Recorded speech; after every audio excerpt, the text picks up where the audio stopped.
Hurry up and come here. I'm going to give you a number. This number shows that the market has now started working for you instead. Not exactly a guess. Not a game either, huh? A real, calculable number that you can change, by the way. For someone investing $300 a month, this number comes out to $51,400, by the way. And here's the painful part. Most people reach exactly this line in year 10, a whole 10 years. That same year, most people also get eliminated. The math turns exactly in their favor that year, and they walk away. I know it sounds strange, but I'm going to explain it to you here in the most realistic way and take you to the next level. I'm Mia. Let's not forget to subscribe to the channel. You always forget, so let's get started. Lisa. An ordinary saver. Let's meet Lisa and take a look. 28 years old, works in the operations department, brings in about $58,000 a year. Actually pretty good money. After rent, groceries, car, phone bill, she's got about $400 left. Hold on, I'll continue. She says she'll invest $300 of that into a broad index fund and lives on the rest. She doesn't pick stocks no matter what. She doesn't try to time the market. Everything stays the same 300, just 300, same fund. Now, so there's nowhere for the math to hide. Fix everything in place. Same job, same salary, same 300 a month, same broad index fund, same 7% annual real return. Meaning, you understand, everything is now set into the same routine. Real matters here, let me explain. The S&P 500 has financially provided an average of 10% return a year before inflation. But inflation eats up about 3% of your money's purchasing power every year. What's left after you subtract that, the growth that actually buys you more house, more market, more life, is about 7%. We'll use this number throughout this video. Not the flashy 10%, but the honest, after inflation 7%, across a 30-year window. And with everything fixed, only one thing is allowed to play: the balance in the account. Hold on to that. That's the whole video. The wrong picture in everyone's head, the straight line. When people imagine saving, they imagine a straight line like cutting back somewhere or not using too much electricity, that kind of thing. 300 a month thing. 300 a month means 3 sets a year, 36,000 in 10 years, 72,000 in 20 years, 108,000 in 30 years. Nice, clean money, but you're probably thinking right now, what is this money even for? I can guess. This is the money you put in out of your own pocket, the contribution line. One more step on the same rung every month. And here's why this picture is so memorable and so wrong. Our brain is built to think in straight lines. When 300 is invested, 300 worth of progress is expected. You imagine a ramp climbing at a fixed angle forever. But regular returns don't move in a straight line. A curve continues instead. It starts almost flat, then climbs faster and faster upward. A curve. And for the first several years, this curve stays so close to the straight line that you can't tell them apart with your eye. They look the same. That's the trap. When the curve visibly appears to separate from the line, most people, already carrying the thought, nothing is happening here, decide to walk away. That means you're finished right there. But why didn't you look at that line? Doubt creeps in. What if it doesn't work out?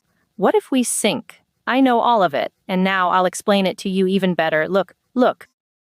The first 10 years where the damage happens. Now, let's look at Lisa's first 10 years, because this is where the damage happens. At the end of the year, Lisa had invested $3,600. The market gave her back only $118. $118 in exchange for 12 months of discipline. It feels like loose change. In the year, that year's market gain was around 70. Call it 60 a month, barely visible next to the 300 itself. In the year, she had invested a total of $18,000.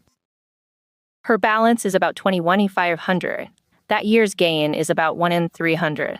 $100 a month. She's beating inflation, which is the real point. But the number is still too small to feel like anything. In the region, she had put in $3,600 out of her own pocket. Her balance is about $52,000. The market added a total of about $16,000 over the year. And the market gain in year 10, about $3,400, is even still present next to the $3,600 she herself published that year. That's why Lisa does the honest math at the kitchen management. 10 years, her own money $36,000. and what's left is only 16,000 extra. And if that year had gone by chasing hot hissings instead, in the middle of the soldiers they would have told her, "You played it too safe. Giving up is exactly a moment for people, and no one tells them exactly what they're standing right on top of." The secret behind the curtain. Why the first years feel this way. Now pay attention, because this is the mechanism underneath that flat year. Something almost no one explains, because it's neither bad luck nor a bad market.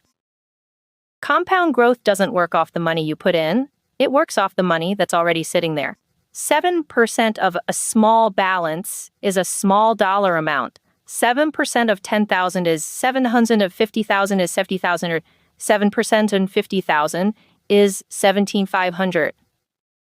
Same percentage, completely different dollars. And the only difference between them is the size of the big pile that percentage sits on top of. In the year, there's almost nothing for that percent to grab onto. And that shows.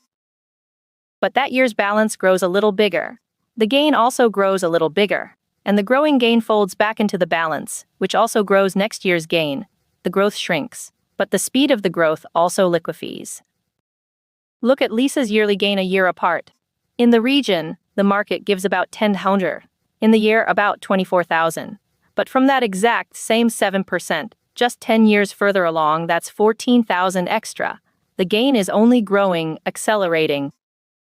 That magic number, where 51,400 comes from.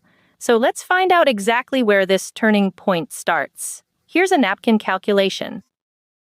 The question is simple. For the market's gain in a single year to equal the money you put in yourself that year, how big does the balance have to be? Your contribution is 3,600 a year. The market's 7%. Set the two equal balance times 7% equals 3,600. Divide both sides by 7%. The balance comes out to 3,600 divided by 7% is roughly 51,429. That's the line. Below it, your salaries does more work than your salary. Above it, it does more work than the market could ever do. And this isn't a guess or a it's. Just one division operation. Divide your contribution by make your choice. If either of these two numbers changes, the line moves too. That's why your line will never be the same as Lisa's. Now we come to the part that should really bother you. What year does Lisa's 51,000 show up in? Year 10. Exactly the year you'll give up on leaving that kitchen table. Spreading right on top of the line, at the exact moment you most want to move away from it. Those who quit in year 10 aren't quitting because the strategy failed. They quit exactly one step before the reward, because the character is designed to come right after the part that challenges you the most. 3 rungs. Kano where you stand. This single number gives you a 3-rung map. Every rung is the same equation, just at a different size. First rung, the starting floor. The balance at the end of the line, meaning below 51,400. Here, as your salary increases, it does more work. It feels like saving because it actually is. The compound part is almost visible. Almost everyone's account sits here throughout the first year. Second rung, the turn itself, 51,400. For the first time, the market's yearly gain equals your contribution. The account now carries its own weight. Third rung, the point of catching fire. Take the same equation, ask where the market's gain is 5 times your contribution. That's 5 times the line, about 257,000.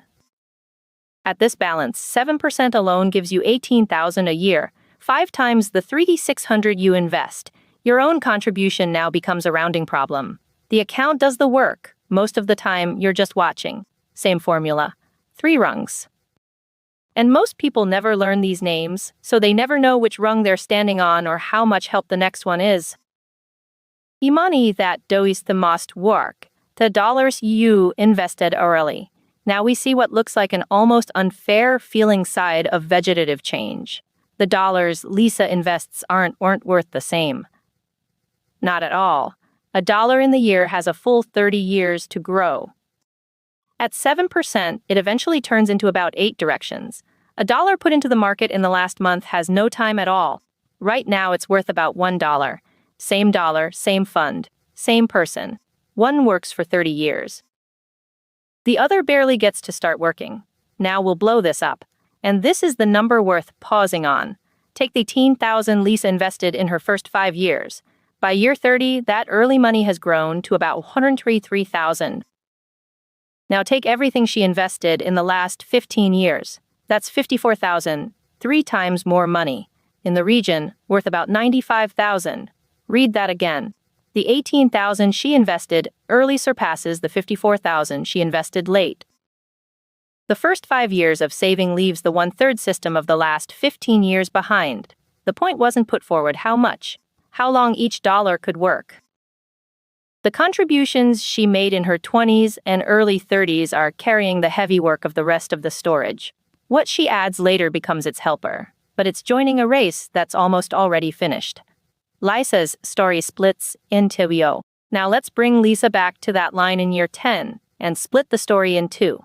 In one version, she quits. Not dramatic, she just stops putting in the total 300. Life gets busy, the car breaks down, and when nothing happens for a year, it starts to feel meaningless. The money she already invested is left, and life goes on. In the other version, nothing special is done. She just keeps going. Same fund, same 300. No heroics, no extra discipline. 20 years later, Lisa, who stopped contributing, has about 210,000. And to be honest, that's not nothing because the 52,000 she'd already saved was already finishing on its own, kept going. But Lisa, who just kept going, has about 366,000. The difference between quietly stopping and continuing 156,000. She didn't work more. She didn't earn more or make better choices. She just didn't step off the line exactly the year she reached it. And in the second year, the thing she almost gave up on started to begin paying back. In year 15, her balance passes 95,000, and the market's yearly gain, about 6,300, now permanently exceeds her own contribution. From here on, the market becomes the side that contributes more to the account every year, and this ensures the brand's return never reverses. In year 20, the balance is about 136,000, market gain about 10,400, almost 3 times what was put forward. In year 25, the balance is about 243,000, one step from the catch-fire point. She's roughly tripled that year's money. Not because the market got better. It didn't change. Always the same 7%. But because the balance was finally able to grow big enough for that percent to matter. Same rate, same fund, same 300 a month, bigger pile. That's the whole trick. The most expensive decision, note waiting, if early dollars do the most work. Here's the most expensive decision. Most people never notice. Not passing. Waiting. Say Lisa never quits. She just starts 1 year late. 29 instead of 28. Everything's the same. Same 300 a month, same 7%, same finish line. That single year of delay ends up costing her around 2800. Think about this arithmetic for a moment. The year she skipped was only a distribution of 3,600. Skipping it cost her exactly 28,000, almost 8 times as much, because the dollars she invested that first year would have had the longest time to grow. Here's the whole lesson in one sentence. The most expensive year of investing isn't the year the market crashes. It's the year you stepped aside and never started. Let's be fair. This doesn't always work. Now let's get to the part most channels skip, because we owe you the honest one. There are situations where this story can really fall apart. First, if you can't stay invested, this backloaded math doesn't help you.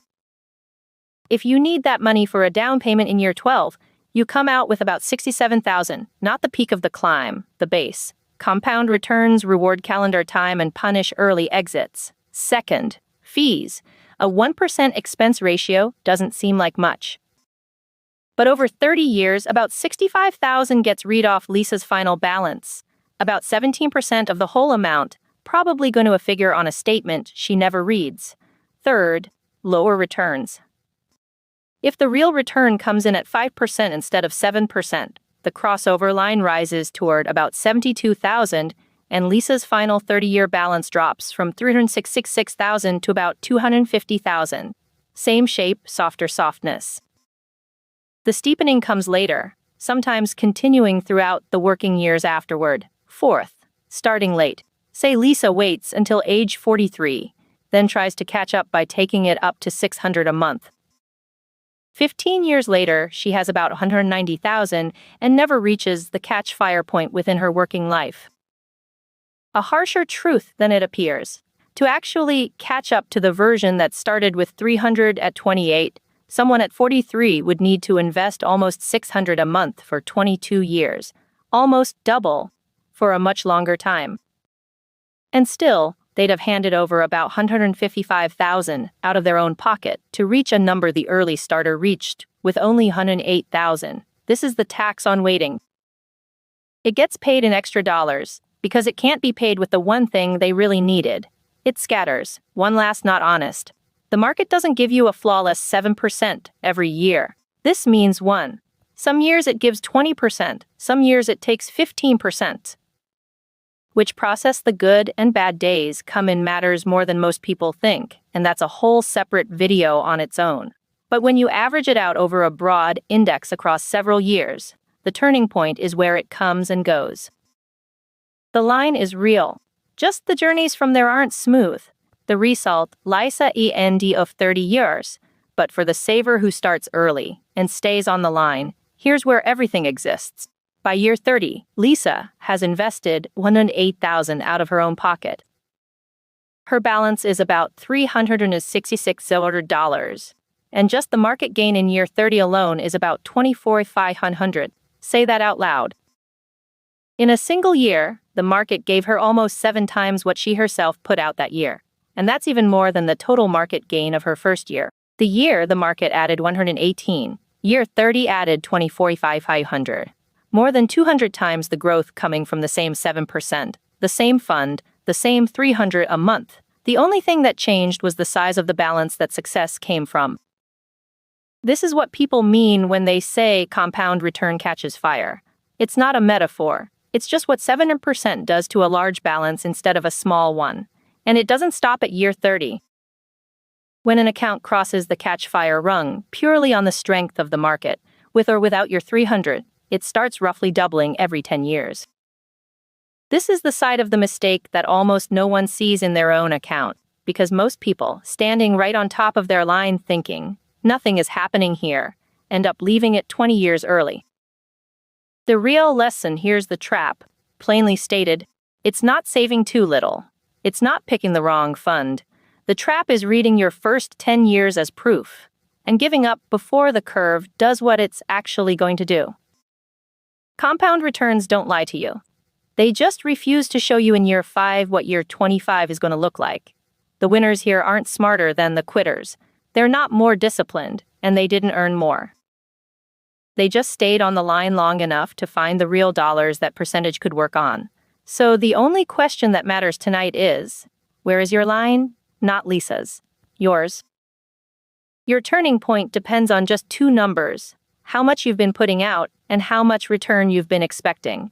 And this isn't just about your money. It's about its decision, where when you go matters far more than your thoughts.